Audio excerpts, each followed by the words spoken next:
I had been ashamed of being plant-based. So I was, like you mentioned earlier in the podcast, I was raised vegetarian by virtue of my parents' spiritual beliefs, of which I was raised with as well. And one of those beliefs is ahimsa, which I'm sure you're very familiar with, which is just trying to live a life and not contribute to any unnecessary harm or suffering and try to lead with compassion. So, by virtue of trying to follow that, it leads me to make the choice to not consume animal products. And when I was raised vegetarian, I grew up in Mississippi.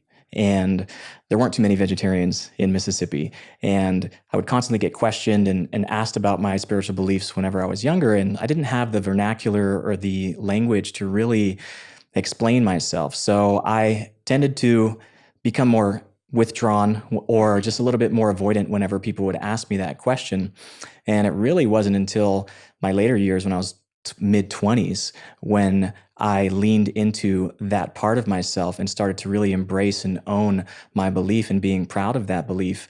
And that's what ultimately led me to finding my purpose, because people started to ask me once I started winning bodybuilding competitions. They started to ask me, how are you doing this? And the question that I once avoided so much about why I was vegetarian now became this really interesting topic for people that wanted to learn more from it. So I started sharing more online and then just naturally fell into this place where I was teaching people, which was really exciting for me.